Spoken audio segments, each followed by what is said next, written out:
Good afternoon, Shreve Memorial Library Board of Control of the City of Shreveport, Louisiana, in the parish of Caddo.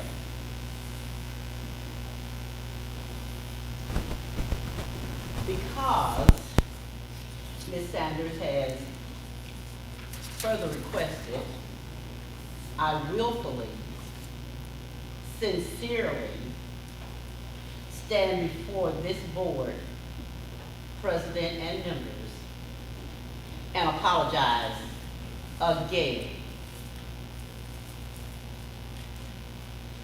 I apologize for calling Ms. Maisha Sanders' name and addressing her during the September 16, 2024 regular Shreve Memorial Library Board meeting, when I unintentionally did not observe board's protocol by turning to her with an apology, asking that she will not be personally offended by my calling her name, which the board president admonished me for doing so, in that President Don Howard reminded me that I was not following proper board visitor restriction to not address anyone outside the board members, to which I quickly and immediately apologized to the board, president, and members, and Ms. Maisha Sanders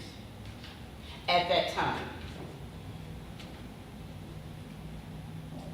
I pray you receive my apology again for my unintentional misconduct. I hope that is satisfactory to you. From the first time I apologized, I haven't heard anyone say they forgive me. This is the third time, meaning then, if you look at the video, that I apologize for my abuse of the protocol of this board. It meant no disrespect to you or to Ms. Sanders, but I sincerely apologize and hope and pray that I am forgiven. I will speak again in this board, and I hope I will not be restricted, and I plan not to break protocol again. Thank you. Thank you, Ms. White. Apology accepted. Thank you very much. Yes, ma'am. We move on. At this time, we will approve the December 11th agenda for you all can review, and if I can get a motion to approve the agenda. So moved. Second. Been moved and seconded that we approve the December 11th agenda. All those in favor signify by saying aye. Aye. Any opposed? Motion carries. We will now have approval of the minutes. You should find in your packet the September 16th minutes and the draft of the special call meeting from October 9th. If you could review, and if I could get a motion to accept first the minutes from the September 16th meeting.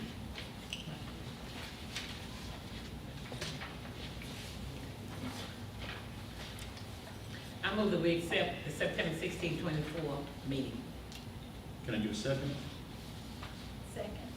Okay, it's been moved and seconded that we approve the minutes from September 9th, 16th meeting. All those in favor signify by saying aye. Aye. Any opposed? That motion carries. Now if I can get a motion to approve the minutes from October 9th.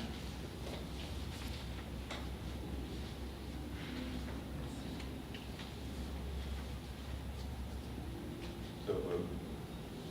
Have a motion, can I get a second? Second. Motion second that we approve the minutes from the October 9th meeting. All those in favor signify by saying aye. Aye. Any opposed? Ayes have it, motion carries. Do we have any unfinished business?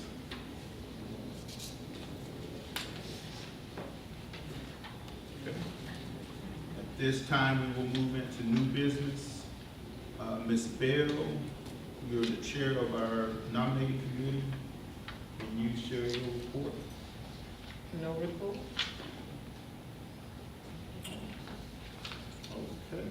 that's the nominating committee. The Oh, nominating committee for the, coming year. yes, ma'am. We supposed to elect them? We supposed to elect, let me ask you a question. We supposed to elect the new members, new, officers for January? Or for you? It's for the upcoming year. Or for the upcoming year? So I'll, You explain that to you. I didn't know that, because I would've got on top of it. okay, we will, have that done at a later time. Please do. Okay. Sorry, I didn't know that. I guess that's what they had to be. All right, Ms. Sutton, if you would, share with us the updates on proposed waiving of long-standing and overdue charges. Okay, so, in your packet, there's a memo asking for your, approval for us to be able to remove.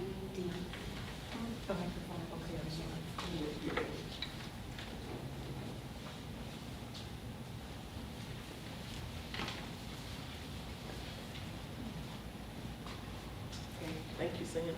In your packet, there is a memo asking for your approval for us to be able to remove the overdue, lost, and damaged items that are currently totaling slightly over $1 million in our ILS. These bills are older than 10 years, and we do offer fine amnesty each year to help patrons so that we can waive some of these fines, but we believe that the large number may be due to patrons relocating, not being active library users, and or being deceased. So I'm asking, as a good faith effort on behalf of the library, if you would consider giving us the okay to waive these charges on a continual basis when they are 10 or more years old. And that would also help clean up our ILS system, which our area manager for access services is working really hard to do. This would help with that. Does anyone have any questions for Ms. Sutton about the recommendation to waive long-standing and overdue charges, 10 years or more? When you do these, or will this break it down to zero as far as the charges? Then we start all over again? Yes. So it'll be a long time before we waive charges again? For this reason, yes. Okay. So every 10 years, pretty much, Okay. Thank you. charges of this magnitude.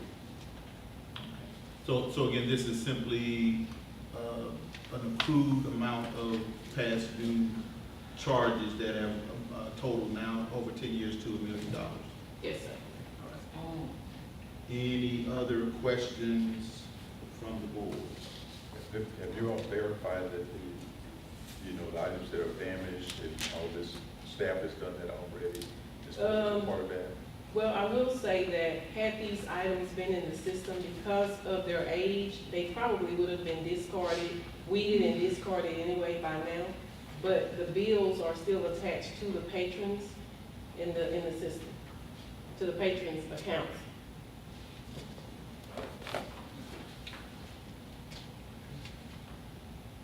Because my real question is whether or not the items that you verified that these are not able to be retrieved and used anymore, these items.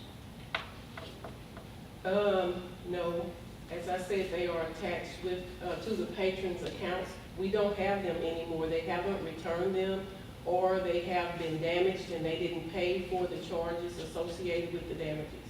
So that's why these bills are still in the system. And we have no idea as to why the patrons haven't taken care of them. And again, they may not even be library users anymore. They may not be living anymore. They may not be in this area anymore. So if I could go, I think of what and correct me if I'm wrong. I think I'm clear now. Clear now?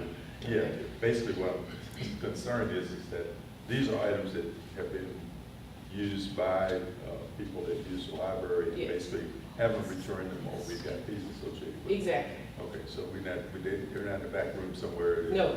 Okay, No. that's all I need to know. Thank you. Okay, all right. All right, thank you, Ms. Avery.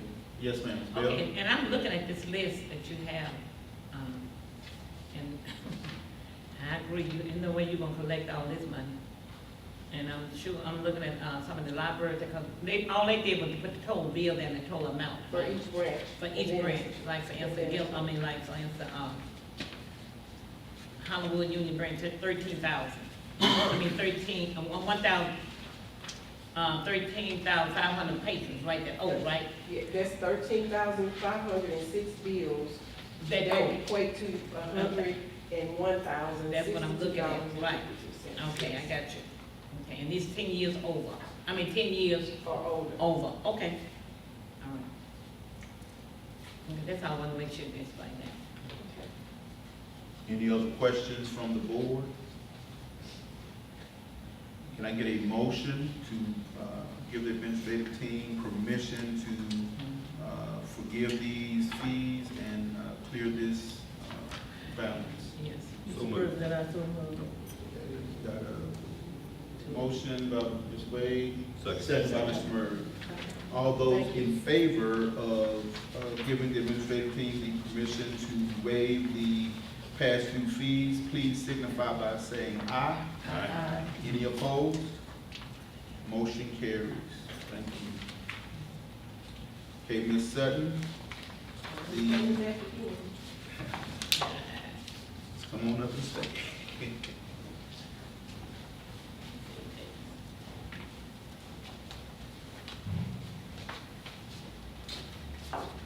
Okay, so there is a second memo from me in your packet regarding the 2025 Thanksgiving holiday closures.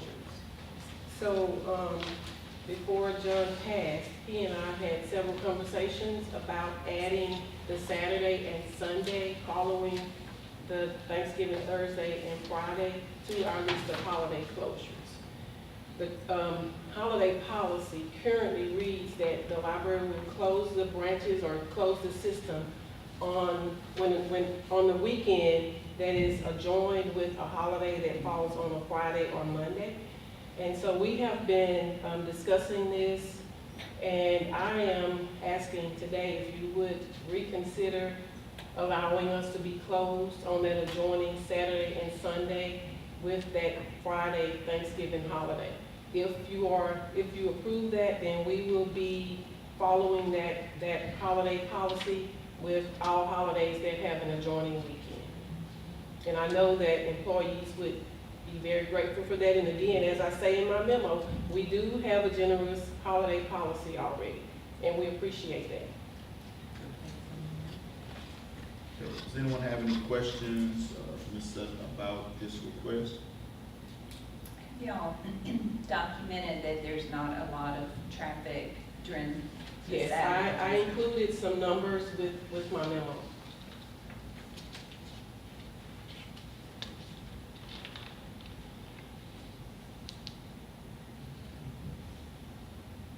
I have a question. Yes, ma'am, Ms. Bell? I'm looking at your Wednesday, December 31st, 25th, New Year's Eve, and then, okay, that falls, and Wednesday, Thursday would be New Year's Day, and you come back to work that Friday? You're looking at the 25 I'm looking at your new one, yeah, holidays. that you have here, I'm just looking at that. Okay, yes, and let me add that what you have does not include the Saturday and Sunday that's adjoined with the Friday Thanksgiving holiday. That's not included because I needed to get approval, but yes, what you're looking at, yes, we will return on January 1st, 2026. But you're looking at this, right? Yeah, you return on New Year's Day? I'm sorry. No, we don't. We return on the 2nd, but But that I day would can be on the 2026 holiday closure. Oh, yeah. I'm sorry. But you got 25th here, December 31st, 25th. Yeah, I Right, got you. so But January I'm just 1st. looking down the calendar, see, okay. Right, so the New Year's Day for 2026 would be on the list of 2026 holiday Okay, closures. gotcha. That's why it's not on Yeah, there. okay, okay. This is for the upcoming 2025. 25, yeah. But it does not include the Saturday and Sunday. So simply put, if there is for example, Thanksgiving, the staff is off on Thanksgiving Day, And that Friday. and they're off on Friday, but they have to come, for those branches that are open, they would have to come to back work that on Saturday And that and Sunday. Sunday. Okay. And we're simply asking to extend that. To add the Saturday and Sunday to the Thanksgiving closures. Saturday and Sunday, yeah, I can see that. Okay, any other questions for Ms. Sutton concerning this request? Can I get a motion?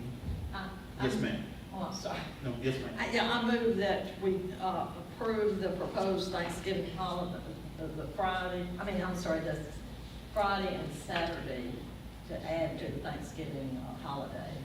That would be Saturday and Sunday. Saturday and Sunday. Saturday and Sunday, yeah, I'm Okay, sorry. we have a motion, can I get a second? Been seconded by Ms. Wade.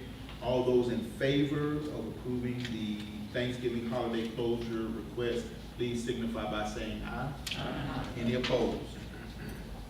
Motion Thank you. carries. Thank you, Ms. Sutton. And you have shared with us the proposed calendar for 2025. And again, this calendar that we have currently does not include what we just voted on. But So this one does. you're about to share with us. Yeah, that one has the Saturday and the Sunday included. Okay, so board, if you will review and we will determine if we approve this schedule for calendar year 25.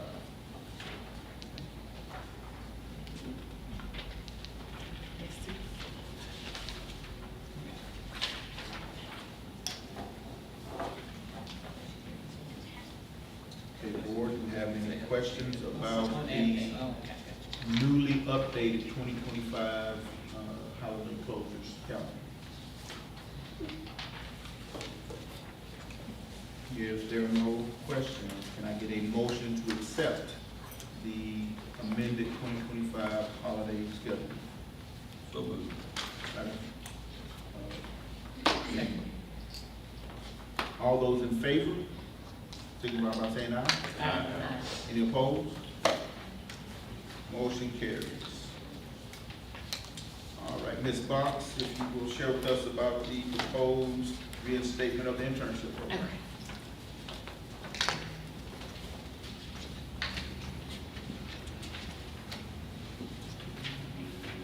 As you will note on that memo that I included in your packet, we at one time had a very thriving internship program going on at the library prior to COVID. Unfortunately, when COVID hit, it pretty much wiped out that year for us to do internships, and we have not been able to get back into the groove. But we are looking and hoping that you approve that we move forward and bring this back by reinstating the internship for 2025. However, we are asking, rather than, I think we were up to 32 when we were put to a halt. We're asking that we just start at maybe a minimum and work our way back up into those numbers if we possibly can. So we're probably looking around maybe 12 or 15 if possible throughout the system for the 2025 year, and then we'll try and see if we can't work our way back up, if that's okay with you guys. Okay. Is this a paid internship? It is. They go through the whole process just like a normal job. They apply for the position, they come for interviews, they go through orientation, and they get the paycheck on a weekly basis just like a regular employee. Is this done during the summer or Yes. around the? Okay. It's for limited, I think it's around like, what, 6 weeks? Maybe a little longer than that. Okay. All right. Any questions from the board, Mr. Abrams and then Ms. Wade? Well, I wanted to find out, what do they do? What is the internship? What do they actually? Well, basically, it depends on where they are actually located. Here, Samantha has had a couple throughout the years, and they'll assist in marketing and public relations. At the library, they shelve books and that type They of have thing. the programming, and things like that. Good folks. And I mentioned for our new board member, it's a high school internship. It's for high school students, not college students, so it gives them work experience, and they get to come in and have a summer job. So I've had my interns help with social media posts, creating a library scrapbook, tracking media mentions, writing newsletters, those kind of things. And in the branches too, they help with weeding. We have limited duties for them in the branches due to patron confidentiality, so we don't allow them to access the library's ILS too much. And one year we had separate accounts for them to be able to discard items from the system, so they wouldn't go in that area where the patron information is. Ms. Wade? Okay, I want to ask, what is the rationale for working your way up? Well, because we were having 2 per branch, one in the mornings and one in the afternoons, and the staff there were having issues at some of the branches of finding enough work to accommodate 2 per. Yeah. So basically, we've kind of put out a questionnaire as to who would be interested in accommodating the interns this year, and the response has been somewhat limited. I don't know if they're just apprehensive as far as getting back into the program, or they just don't think that there's enough work at their location. So that's basically why we're coming to you, at the less accelerated level. So, what was it, we had 2 at each location? At the full-time, yes. Part-time branches, They not had one. everybody had, did They everybody had have one. one? Everybody had one at the part-time branches. There are limited hours of availability there for those people. So now you're proposing 1, but at selected locations. Yeah. Mr. Abel?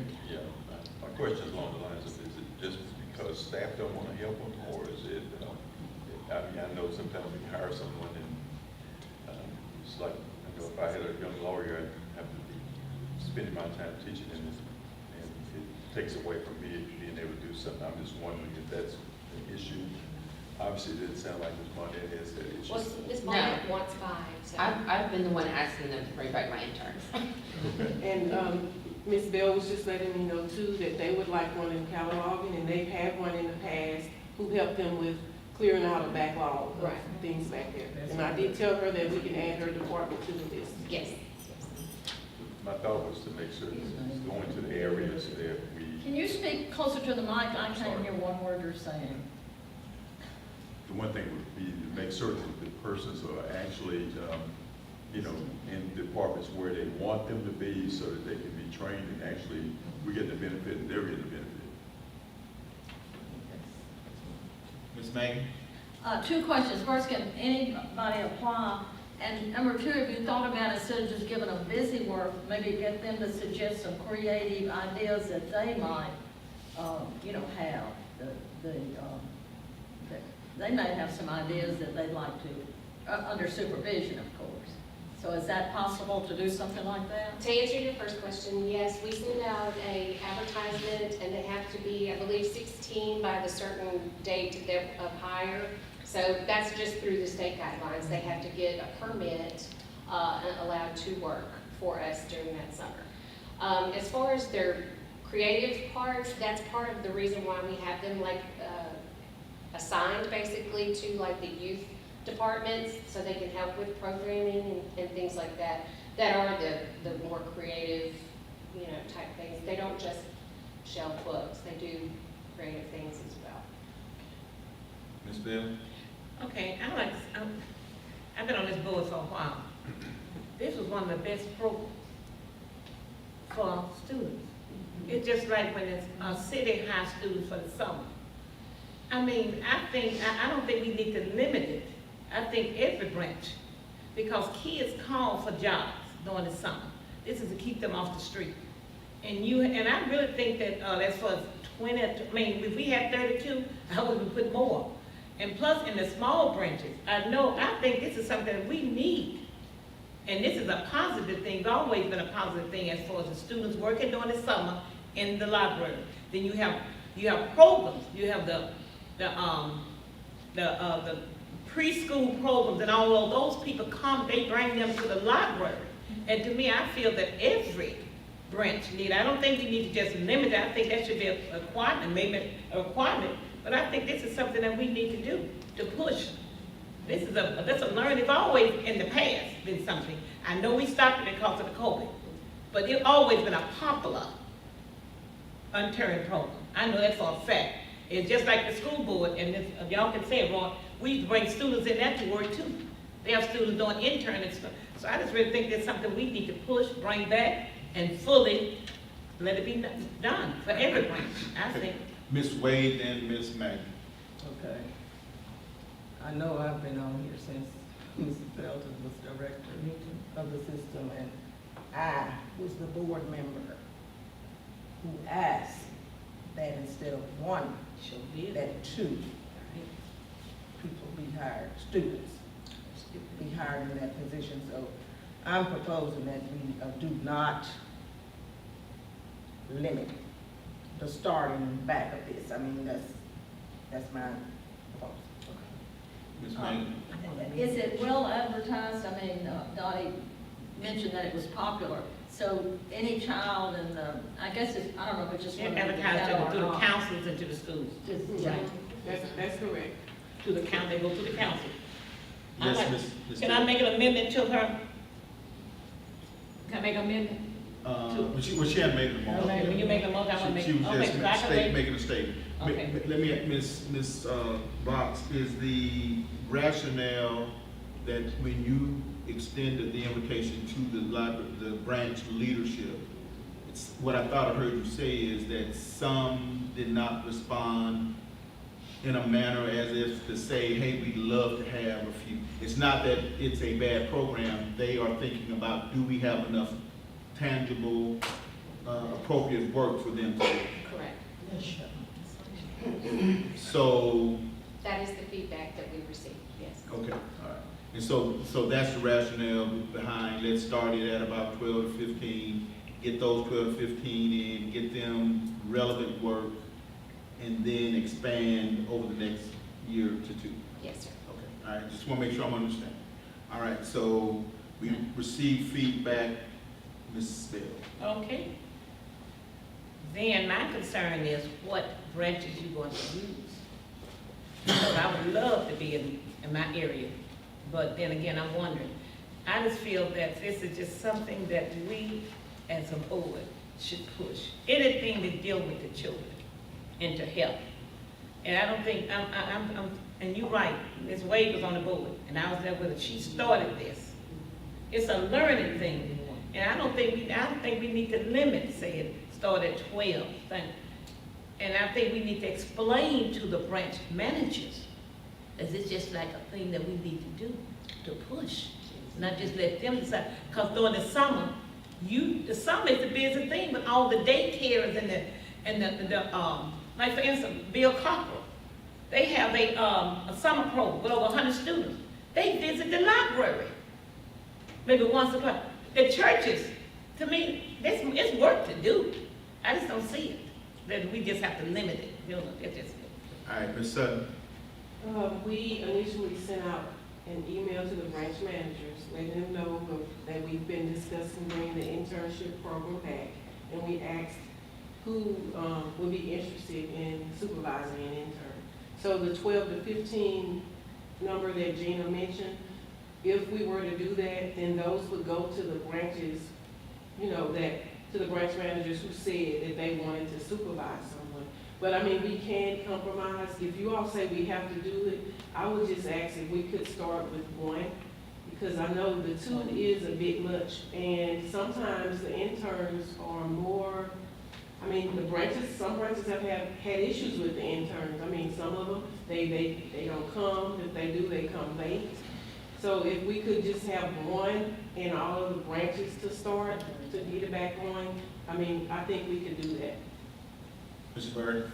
I'd make a suggestion, and that would be to put out your advertisement and see how many people you actually have applied for. Well, we're gonna have a lot of them. You say that, and I don't disagree with you, but I can tell you from being in the hiring field in the last 3 or 4 years, that the amount of applicants for all types of jobs have gone down. So my suggestion would be, before you decide on the number, is to see how many applicants you actually have applied for. And if you run into where you can have 2 to a branch, then that's fine. But you may not get nearly as many as you think you will. And so I would suggest, before you make any determination on how many people you're actually going to hire, is to go ahead and put the advertising out, see how many people actually apply for the job. It's also a budgeted item, correct? Yeah. Yeah, I'm gonna make a comment. Okay, that has to be considered also. I think, we've been paying, the minimum federal wage, $7.95. But in the budget that was adopted, I think it's $10 now. It is. Now, which may help get it. We don't need to do any budget adjustment for it. It's at $10 or more. Yes, I it's don't 10. remember the exact figure. So that hopefully will attract more people, but Well, you got your fast food places paying 15 an hour. And so, I mean, your expectation, again, like I said, the expectation is you're gonna get plenty of people to apply. And now you're talking about $10 an hour. So my suggestion again would be to wait and see how many people you get apply before you decide on a number. And we can raise that. I'm not saying that you need to do that. Well, what I'm saying, we can raise the number to 12 or 14 or 16 or whatever you want. Well, I think all of that needs to be decided before you put out your advertising for it. And so, But, let's, Ms. Sutton has her hand and then Ms. Wade. okay, I was just gonna say, we also need to consider, if we don't wanna raise it too high, because our entry level salary is $16.50 or something, and we don't wanna bring interns in making what our regular employees make. I understand. All right, Ms. Wade? What I am proposing is that it go, it's already set at 2. That won't change anything to do 2. Because it's At the already in the time. policies. That is already in the policies, is what I'm saying. We're not talking about any number above 2. Okay, Instead so, of starting with what you call a minimum.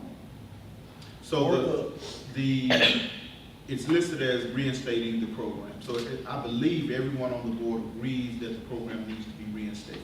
Yes. May I suggest that let's vote on reinstating the program, allow the leadership to advertise the program, receive the applications, and then let us know what the response is.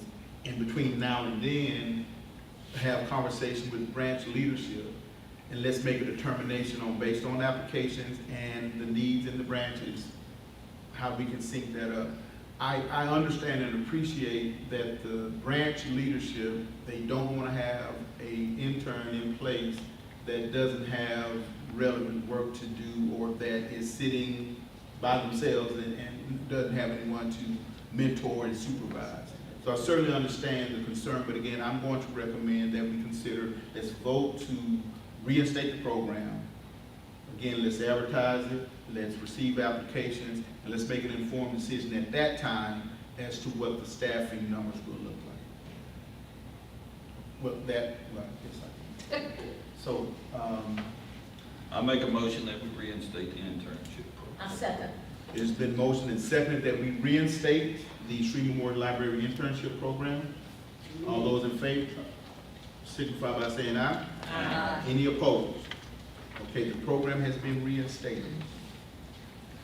So board, can we allow the administrative team to get the program up and running, and at the appropriate time, if you all can inform us of what the advertising and the receipt of those applications look like, and then we can determine what branches, which branches will receive and how many they will receive.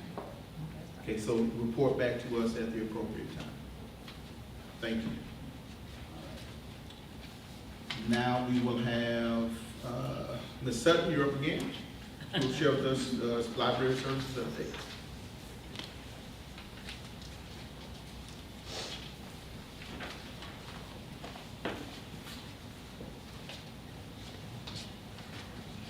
Okay, to start, you will see some of the things that I have accomplished or was working on. You see that we partnered with the Caddo District Attorney's Office for Domestic Violence Month. The branches collected toiletries, and those toiletries were donated to Project Celebration by the District Attorney's Office. I assisted with interviewing applicants for the Assistant Branch Manager position at Hamilton South Caddo. That position has now been filled with Ray Brown, and Ray Brown is a former employee. She left and came back. I attended the Arkwright Caddo School's principal's luncheon. In Sam's absence, she couldn't be there. And, of course, I went, and that was a really great experience. So thank you, Sam, for that opportunity. As always, I visited branches with the public services area managers. We do that as a group each month, and we visited, and they visit all the time.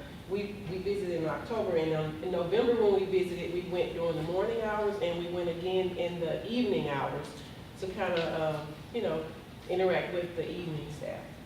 I attended the Caddo Parish Commission Budget Introduction Meeting on the 17th. I attended the Library Fall Fest event on October 20th.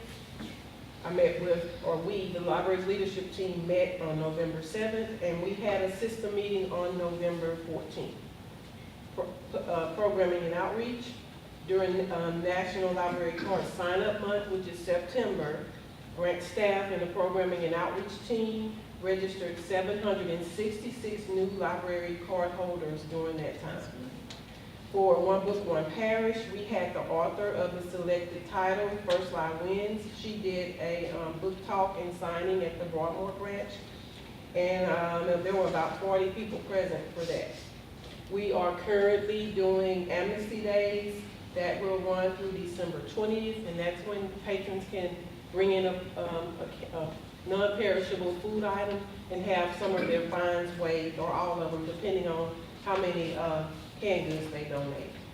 And last but not least, programming and outreach and our marketing team have planned a holiday author fair that will take place this Saturday at the Hamilton South Caddo branch. And the fair will highlight local authors and their works, and so far about 27 authors have signed up to participate. Access services. Acquisitions ended the practice of having a bid in place to purchase adult books and AD materials. This happened because the vendor we were using, Baker & Taylor, they were not performing to our standards, and SML needs to be able to purchase and receive materials for the collection in a timely manner. Cataloging is continuing to process items in a timely fashion. Staff added 5,094 new items to the collection in September, and 6,007 new items were added in October. Also, cataloging organized and held an annual fall festival on October 30th for all staff at the Support Services Center. It was an enjoyable event and it boosted team morale. Interlibrary loans. Fatima Lott started as the new interlibrary loans supervisor on October the 18th, and she has been doing a great job learning her new role. Fatima was formerly the assistant branch manager at the Atkins branch. And ILL staff circulated 159 items in September and 160 items in October. Next is maintenance. You'll see that they completed 1,271 work orders during the month of September, 1,217 during October. And you'll see the different outsourced projects listed there in my report. I also want to provide an update on the main branch. On October 24th, we had a successful update meeting with Misha Farrell, who is our architect for that project. She shared the most up-to-date plans for the refresh. On November 18th, we did a walkthrough of the first and second floors of the main branch, and we made a few minor changes to the original plans. Last Friday, we had a Zoom meeting with Misha and Danelle, and Danelle is the planner and designer for the refresh. We have a meeting scheduled tomorrow, and tomorrow's meeting is mainly to discuss the total approximate cost of the project, as prices have changed since they gave us our first estimate. So we'll be meeting again on tomorrow. And as I said in the last board meeting, if all goes as planned, we hope to reopen the main branch in March of 2026. Any questions? Questions for Ms. Sutton? Well, thank you, Ms. Sutton. I'm glad to see we're making progress with the main branch. Yes. Glad to hear that.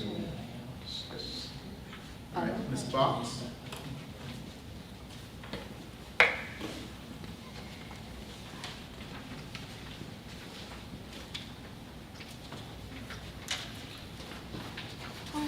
As part of just to hit a few highlights. The IT department wanted everyone to know that they're preparing for their final updates and the migrations over to the more modern version of Print, which is a mobile printing for our patrons in the branches. As far as HR is concerned, one of the highlights here is we did receive a credit, and it's listed there for you to see due to the fact that we completed an LWCC audit, and we received that credit back from our insurance premiums based on their review of our audit. As far as training, we had a successful staff development day, and part of that was also organizing a give back to the community, and we did a project this year. Instead of, we normally do Toys for Tots or something like that, we did the Council on Aging, and we put together, how many baskets? 25? 26 baskets to take to the COA to have them delivered to the elderly in our community. So that's just employees, just volunteering and being a participant in that. As far as our talent management process, up until November 18th, the numbers are 15 new hires and 5 internal moves. And then as part of our employee engagement, we also partnered with the Volunteers of America, and again, employees partnerships into preparing or adopting basically children, so they would have gifts for Christmas. And Maisha, I can't remember how many we adopted. We're doing 26 kids. 26 kids. We adopted 26 kids, so they would have a good Christmas. And as far as financial services, if you'll look on the next page, unfortunately, Ms. Fortenberry is under the weather and she is not here, but as part of her packet, she included the nationwide search for our executive library directors. Basically, the RFP that she has to put together needed to be completed by you all, and so you'll see here she has listed on this page what she was asking of the board to review the 2015 RFP and look at the scope of work, because anything that's highlighted in your packet were those things that she needed from the board, unless she specified, and you'll see in writing where she said something to the effect that finance would populate the section. Other than that, she needed the board members to supply that information to her. And that's basically everything I've got, unless you have any questions. All right. Any questions for Ms. Box? On the human resources report, talent management, during that same reporting period, did we have any individuals to depart? Let's see. 5 new hires, but did we have any? As of November 1st, you'll see that there have been a total of 35 separations from the library from year to date, January to November. Okay. At that time, we had 35. Okay, all right, thank you. All right, Ms. Box, thank you for your report. Okay, board, let's review the RFP in your packet. Ms. Fortenberry has identified the areas that we need to have feedback.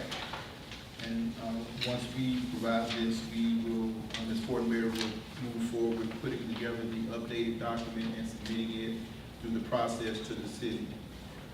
At the last time we discussed the search process, we did discuss the amount that we would like to allot for the initial process.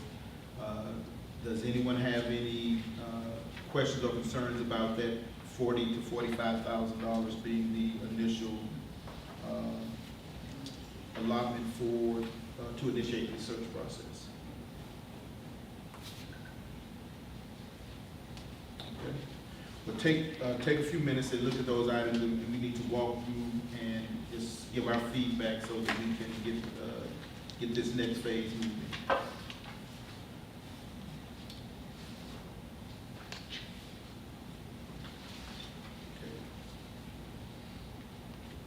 Again, this is the document that was used in the last search that led to the hiring of Mr. Tucker.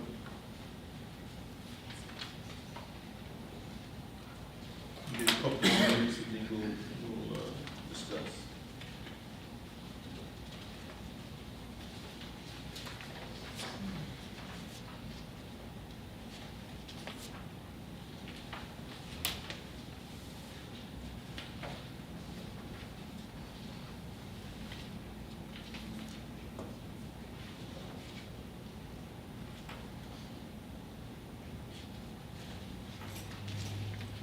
Are you on the scope of work now, or are you on to the other sections? We can't hear you, Reggie. Are you on the scope of work now, or are you on any other section? We will jump into the scope of work. I just want to give everyone another few seconds to review it, and we'll get into it.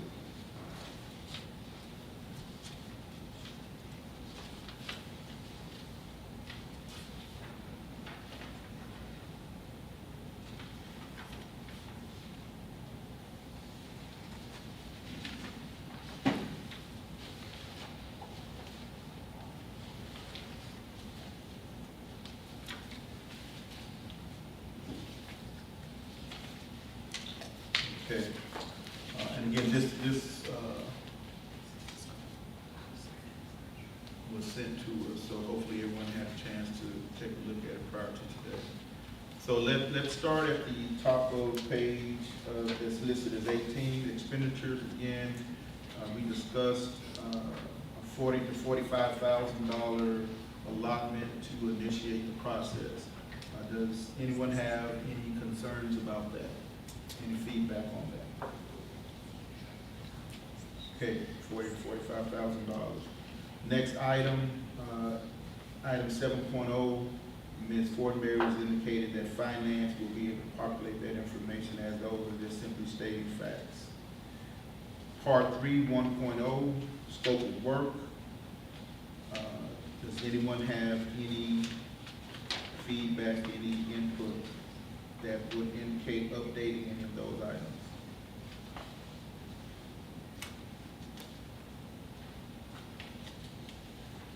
.0 is pretty self-explanatory, and I don't think needs to change. 3.0, I'm sure will be updated based on current numbers. We are seeking 4.0, a search firm that specializes in the recruitment of library staff. 5.0 certainly will be updated with our current information, and as we discussed in our last meeting about this, we will identify a search committee which members of this board will be a part of, and then during the interview process, we will have an opportunity for community members and others to be a part of that interview process. 6.0, I believe, again, pretty much self-explanatory.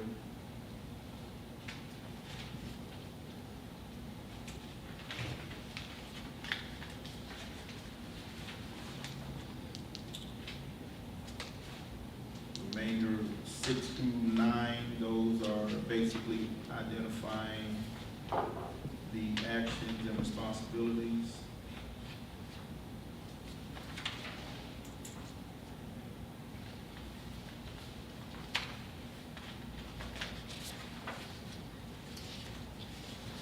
Page number 20, with the 7 written on it, evaluation criteria. We, at the appropriate time, we will evaluate the organizations that submit to this process. Does anyone have any feedback on that range, point range that has been designated?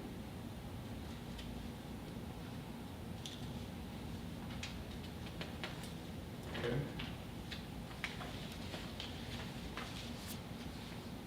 Submission requirements, again, that's standard information. The narrative will be what is submitted to us.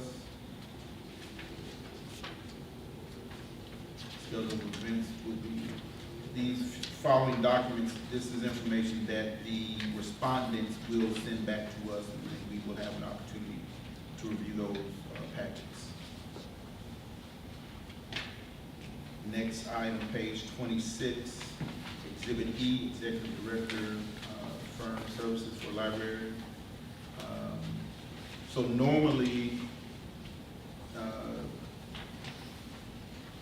most organizations will ask for a percentage of the salary of the individual that they are seeking out.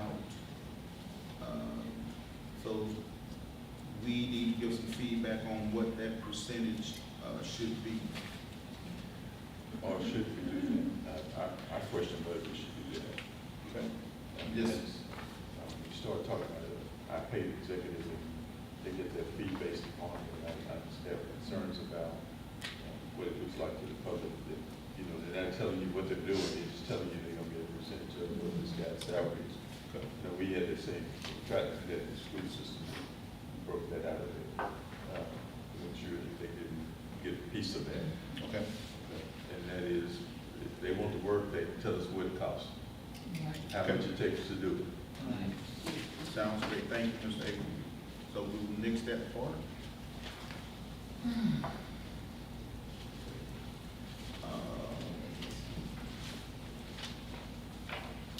So any questions or concerns based on the RFP that we've just reviewed, and based on the feedback that has just been provided?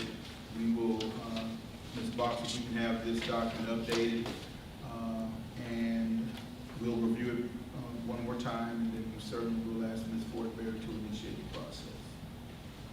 Any other questions or concerns at this time concerning the RFP?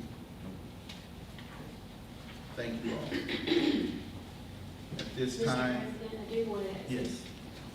She did say one last thing about the vendor list that she has as far as search firms is probably outdated due to the fact that it's been 10 years, 20 years or so, 10 years, that a list of new vendors be compiled, and she suggested maybe the state. Yes. Okay, so you are already Yes, on ma'am. that? Okay. Just contact Louisiana, the state library, Okay. and they can provide that information. Right, okay.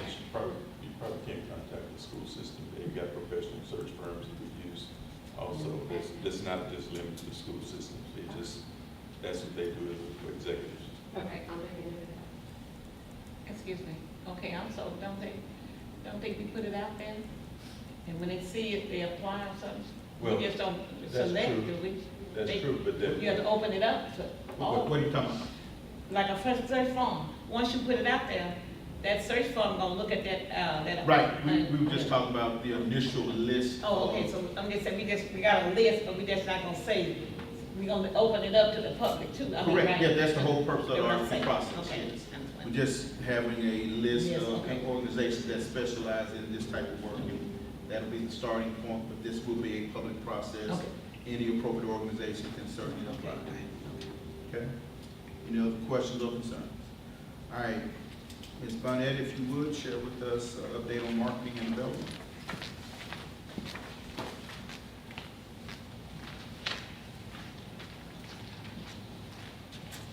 Hello, I'm going to keep mine real brief, short, and sweet. The statistics that you guys have in your report, they're a little outdated. We've had a whole nother month of social media statistics, but I will say that all of our numbers are doing well. We're continuing to increase our reach. Our newsletter is doing well. TikTok views are doing well. All of those metrics are great. We are finishing the year with the most positive media mentions that we have had since I've been here at the library, which is for almost 8 years now. It'll be 8 years January 3rd. So this was our best year yet. As far as earned media goes, with media reports, I have become somewhat of kind of a local celebrity because I've been on TV so much the last few months. But we're doing really well on that thing. As far as the foundation goes, we have completed the first 2 videos for our Through the Lens project. You can see both of those videos on our website. We completed videos for the Hollywood Union Avenue branch and the Broadmoor branch. If you haven't checked out the videos, please go to our website. You can click on those branch pages and it'll be the first thing that pops up. It really tells the story of those branches and what it means to the community and the people that use it as far as their services. So we're super excited about that. We have begun working on videos for the Moortown branch and the North Shreveport branch, and those will hopefully be ready by early January. So that's great. The foundation has received numerous gifts in John's name, as well as a request to rename our Children's Book Festival in his honor. So the book festival is the Shreve Memorial Library Children's Book Festival. But in 2025, you can look at renaming that to throw John Tuggle's name in there somewhere. It's already a pretty long title for a book festival, but we will work it out and bring that to the board so you guys can be aware of that. But that is all of our updates at the moment. Do you guys have any questions for me? Who does those little cute posts practically every day with little library? That would probably be Kirk. Kirk is our social media and digital services manager, and he does a great job. Outstanding, outstanding. I think something that simple brings, drives traffic there, which is what we want, so outstanding job. Thank you. Keep up the good work. All right. Any other questions from the board? All right. Do we have any miscellaneous items that should claim our attention? I'd like to, okay, I guess I have a miscellaneous, I don't know if miscellaneous item. It's a suggestion. Can I come with a suggestion? It's for the library. I'm looking at all our dates for our next meeting, and sometimes, I wouldn't even know who managed the library and different things. It's a problem that sometimes we could bring some of the library managers in here and we get a chance to Sure. meet them. What Sure. y'all think about that? Because I wouldn't even know. Sure, not a just problem. Get a chance to meet them and everything. Okay, good. We'll do that. Okay. All right. Yes, ma'am, Ms. Sutton. We have another miscellaneous item. Yes, ma'am. Gina went to get those letters. Oh, yeah. Okay. Okay, so, some letters were mailed to us as board members, so I'm gonna they were addressed to each of us individually, so I will pass these out to you, and you can review the letter. This was sent to the service center, our names were on, so they did not open them, and I'll put those in your hand here, just as soon as we're done. All right. Any other questions, concerns, anything else? At this time, can I get a motion to adjourn the meeting? So moved. Lori, motion, Ms. Yarborough, second. All those in favor of adjourn the meeting, signify by saying aye. Aye. Any opposed? If you have any announcements I you'd do. like to share? Okay.